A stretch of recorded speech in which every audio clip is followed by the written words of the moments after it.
Energy Switch is the popular point-counterpoint show where two leading experts with different perspectives discuss the most pressing energy and climate issues in the news today. Coming up on Energy Switch, Part 2 of Carbon Markets. Funding for Energy Switch was provided in part by the University of Texas at Austin. In Part 1, we define compliance markets managed by governments and voluntary markets, a growing free market in credits purchased by companies and individuals at will.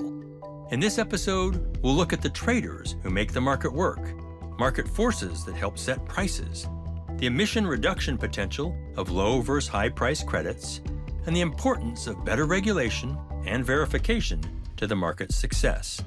My guests again are Jamie Keech. He's the executive chairman and co-founder of Vida Carbon, an investment company focused on the carbon credit market with a 20-year background in energy and carbon capture. I think we'll be generating a lot more emissions by 2050. I think as the developing world continues to urbanize and to bring up quality of life, there's going to be a lot of coal and a lot of gas and a lot of oil burn. And I think carbon markets are an excellent way to address that. Kaya Axelsson. She's the head of policy and partnerships at University of Oxford Net Zero, a climate mitigation research program with a background in political science. I agree that carbon markets have an important role to play in addressing that if we shift them towards high-quality, durable removals that we know we're going to need in order to meet net zero. And I think we have to be responsible when we're selling, that we're not selling something cheap at the expense of scaling up what we really need long-term, which we don't have. I'm Scott Tinker, and I'm an energy scientist. Next on Energy Switch, we wrap up our discussion of carbon markets, Part 2. So let's talk about the traders in these credit and offset markets. What do the traders do? So there's a difference between a trader and a broker, right? Most people are familiar with a broker, like a real estate broker, someone that facilitates a transaction, puts buyers and sellers together. Traders do that, but they do it in a different way. They take ownership of a product. And so they're very important because they drive liquidity into the market, so they put money to work, and they find inefficiencies. So a trader's job is to buy something cheap and sell it for a higher price. So they drive capital into cheap things until they are no longer cheap. And then they go and find another opportunity. So traders are essential to carbon markets, but they're also essential to any well-functioning market. Interesting. So a trader could actually get stuck with it if somebody doesn't want to buy it, or they'd have to sell at a discount or take a little bit of a loss? Yes, yeah. And that happens to traders all the time. Any further thoughts on trading? I would just add that a carbon market doesn't just have the economic value considerations we place on a commodity. It also has the perspective of the planet that we have to consider. And I think that one thing we might benefit from is educating traders on climate science, because they have no idea what different types of projects are from a quality perspective a lot of the time. Is this one more permanent than another? Is this one more additional than another? I don't think that matters. Yeah. And I don't think it matters because the end price is driven by the end user. And so the trader is just an intermediary. So as long as the end user is buying the high quality credits, eventually an efficient market will drive the traders to those high quality credits as well. So the education would need to be more on the end user end? Yeah, that's where I think that's important. We largely do education of the end user, but I think that there is maybe a way in which the trading system could acknowledge some of the differences between types of credits. You know, for example, a removals-based credit, which is so fundamentally different from an avoidance or reduction-based credit, they should be treated differently in the market, including by the traders as well as the end user. And that's where a little bit of education would be required of the traders, not a huge amount. And that's going to happen organically because what we saw is the bottom fell out of the pricing of a lot of credit types that were deemed low value. And a lot of traders lost a lot of money and got stuck with baskets of credits that they couldn't sell profitably.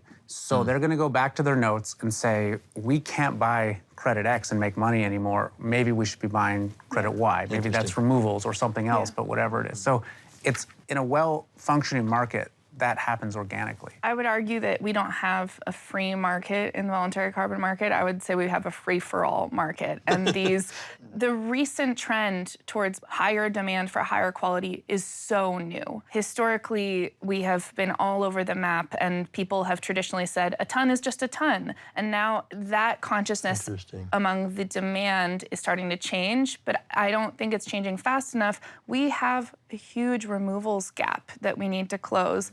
Has the trading influenced supply and demand? Not at all over a long enough time horizon.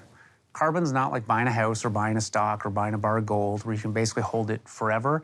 Carbon credits are a depreciating asset, and we see that in the pricing. So the more recent a credit was issued, typically the higher value, the higher price it will command in the market. Interesting. And that's because a removal or an avoidance that happened recently is considered to be more impactful than one that happened a year ago or 5 years ago or 10 years ago. And that's because? There's the perception that those older credits are of lower quality. Yeah. And at the end of the day, whether that's right or wrong, it doesn't matter. That is the perception of the buyers. Yeah. Who are the main industries that are buying credits today and offsets? So the main industries or the trends we see in the data is that industries that are really consumer-facing, that are worried about their reputation, and that want to say they're doing something about the climate, consumer goods, big tech, and especially high-margin industries. Yeah. Thoughts on that? Tech, energy, airlines. That's who buys the majority of the credits. Tech, energy. Tech is consumer-facing. So the consumers, the producers. But airlines are driven by governing bodies of airlines setting targets.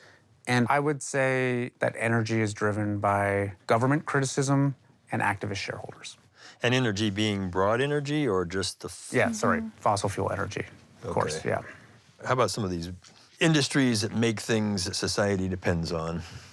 Cement, steel, fertilizer, plastics. Is it worth it? Is it too expensive? How do we go after some of those?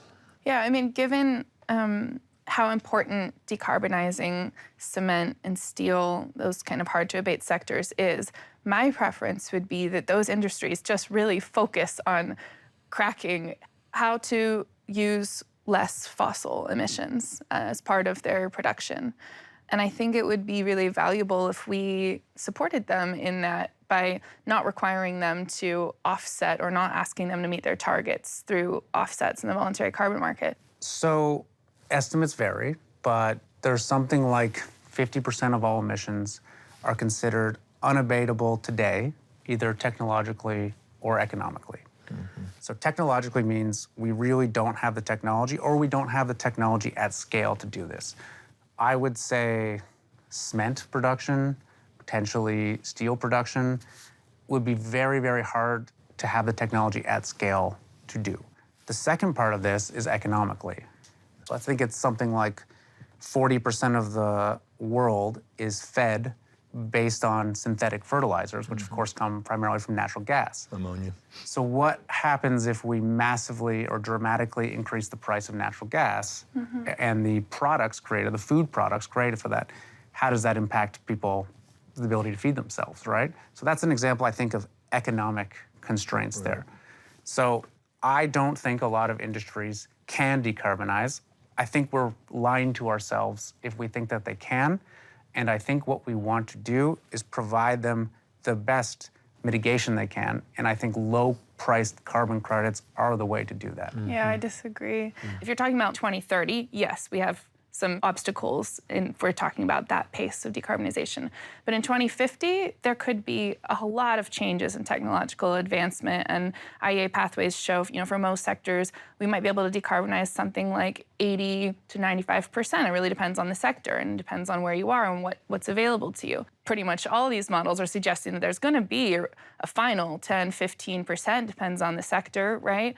And so what I think we should do is start planning and start today by pricing in the cost of those anticipated residual emissions, which we'll either have to deal with through removal technology or through really expensive R&D to kind of close that final gap.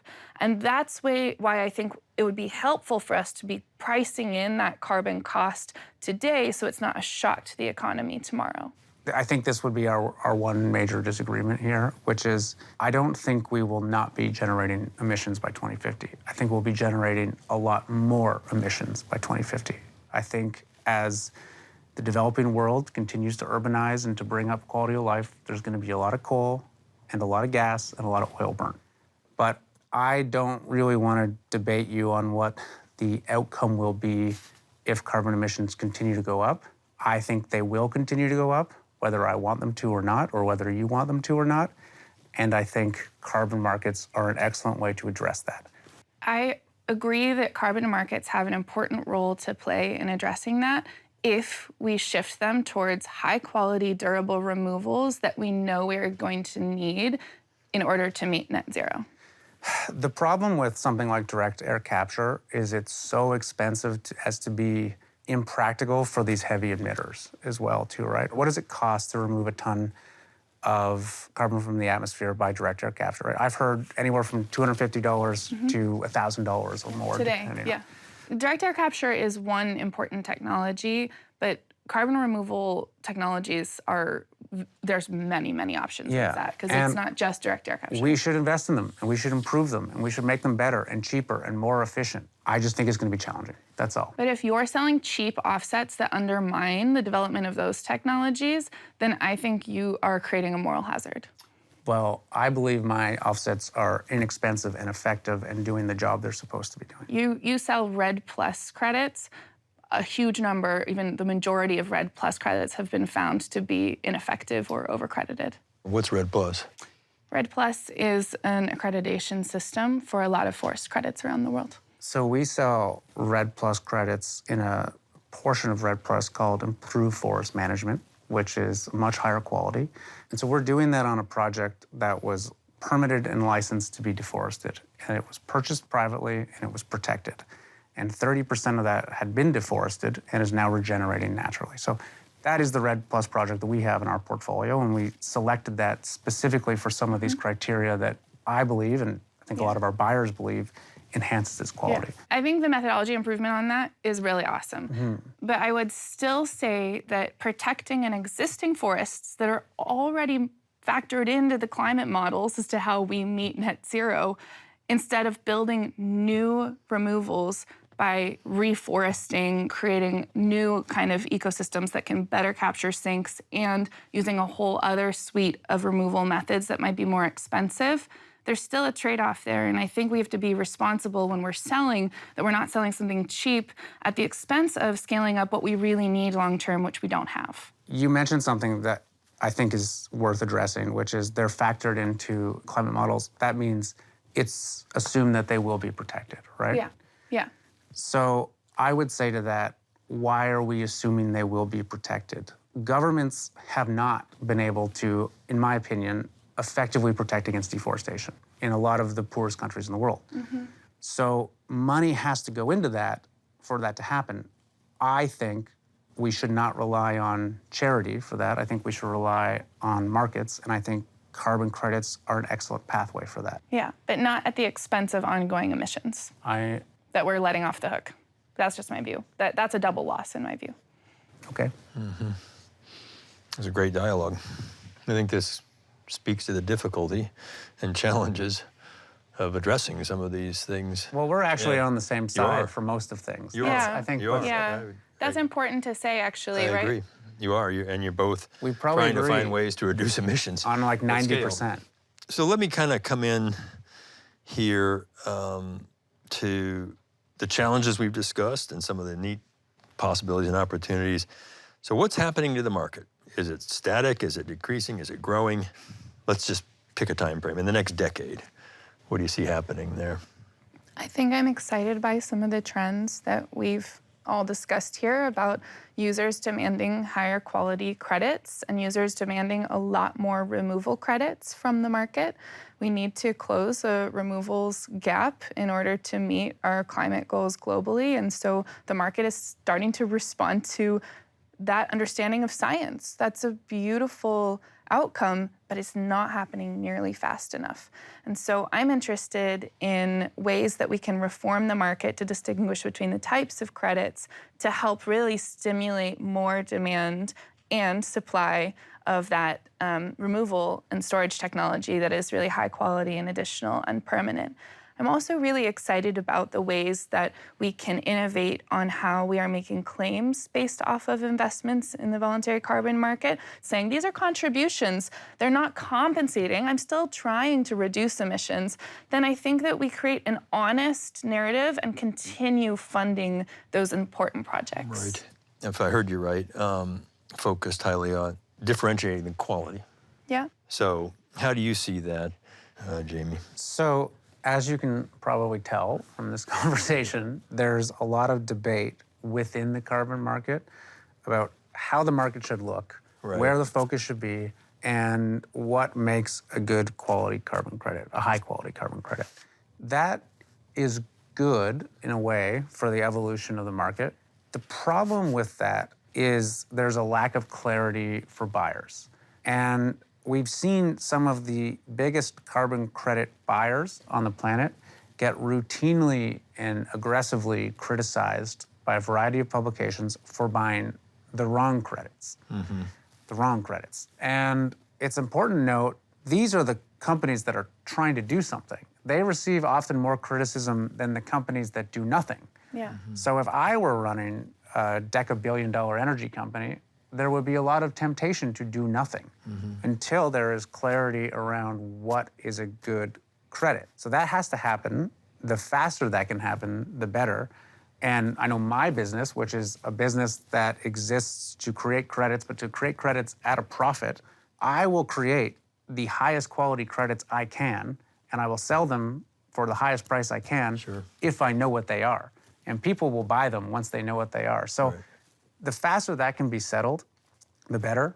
And the more money we're going to see pour into this sector if and when that occurs. So how do you begin to improve and infuse that clarity? You distinguish between removals and reductions. I think that's a really big first step, and it's a simple first step. There are a variety of governing bodies that are trying to tighten up the rules. Probably the best known one is Integrity Council on Voluntary Carbon Markets. Carbon markets. So they're trying to rewrite the rule book that will advise or dictate on what a high quality credit is. That's being largely taken on board by the major registries to flow down through their system. So there's action happening here. there's a lot of action happening. I mean, at the end of the day, it's important to note, for the time being at least, this is a voluntary market. So if corporations are not getting the rewards they're after, which at this point is effectively, they want to demonstrate to their shareholders and to regulators and customers that they're doing the right thing and they're taking steps to reduce their emissions impact. If they don't get that, they're not going to buy carbon credits. And unfortunately, the most likely thing they do is nothing. So I would argue that if there's some uncertainty in the carbon market right now, as methodology is getting updated, it's not like I would completely disregard that tool, but I think we've forgotten that there's other tools at our disposal for financing climate projects. I would invest in a lot more offtake agreements. I would use the power of demand pull financing to scale removals if I expect to have residual emissions. I would take more direct action to create the kinds of products I want to see in the world later. That's how I would be spending my money. Okay, final thoughts. Let's frame this in a kind of a time frame of sorts. 5 to 10 years. If we could see some success in the next 5 or 10 years, Kaya, what would that look like? I'm thinking about the viewer who, like me, took a flight over for a business trip. I'm thinking about their decision, based on this conversation, whether or not to tick the little box that says, I want to pay for a carbon credit. And what I would say to them is tick the box, but don't tick the box because you think that credit is perfect. Tick the box because you're sending a signal to the airline that more and more consumers care about green, right? Tick the box because there's a chance, even if that credit is really overcredited, that a little bit of money will flow into conservation. And tick the box because we believe in creating and growing a market that has, high quality in it over time. But do not for one moment think that your flight is covered by that or that those emissions have truly been offset. They have not in today's market. So don't be fooled, but still take the action would be my advice to consumers on that choice. Gets us started. Yeah. It gets it started. Yeah. Why not just Sends a try signal. things? Say yes. Interesting. So here's how I like to think about carbon markets. I have a 2-year-old son, and every night I give him a bath. And what I do is I turn on the water, and I play with him. He runs around, I get him ready, and anyone who's ever had a kid knows that that's basically havoc. And more often than not, the bath water almost overflows. But it doesn't overflow because my bathtub, like most bathtubs, has an overflow drain. I think of that overflow drain as very analogous to carbon markets. They are not going to solve the problem in of themselves. There are so many emissions filling that bathtub, but they might be able to slow it down. They might be able to take a little bit off the top so that we don't risk overflow. And that's what I think the role of carbon markets is in decarbonization. I think where I differ most, it's not that I don't think this problem should be addressed or can be addressed. I think our timeframes are very different. I don't think that this decarbonization is a 5-year problem or a 10-year problem or probably even a 50-year problem. I think realistically it's going to take a generation or more to get off CO2 emissions. And I think anything we can do to slow that down practically is a very good thing to do. So something is better than nothing. Let's do some percentage of that. And you said, let's get started. Check the box. So in some ways, this comes together. Yeah. Let me ask you just a quick final and we'll wrap it up here. But what gives you hope? What makes you hopeful, Kaya? I feel really hopeful that users are starting to look twice, that they're not seeing, investment in carbon markets as the only solution, but one of a menu of solutions. That they're rejecting the outcome that we just let climate change happen to us and let people suffer. And I'm just hopeful because I think we're gonna see one of the greatest economic transitions in modern history, and I get to watch that in my lifetime. Yeah, you will. I'll miss it. No. I'm an old guy. No, not on my timeline, maybe on Jamie's.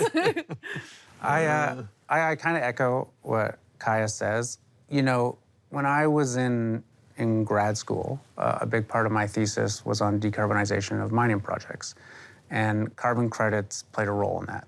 And at that time, no one knew what a carbon credit was. It wasn't in the popular vernacular. And very few people were very concerned about decarbonization, and it wasn't on the radar. So I am hopeful that there are, literally tens of billions of dollars lined up waiting on the sideline to address these problems.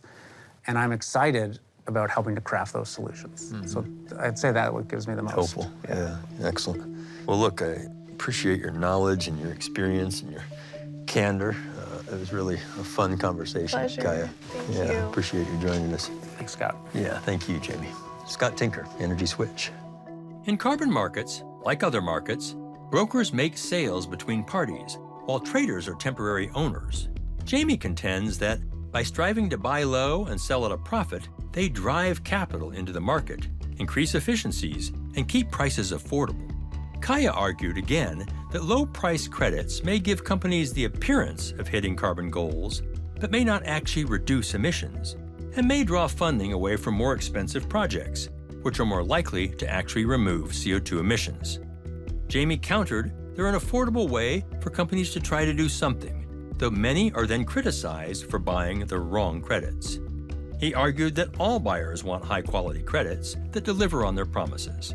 A more mature market will reveal them. My guests agreed that to get there will require better regulations and verifications to establish the effectiveness of credits. Once buyers have faith in the system, they'll invest more fully in carbon markets.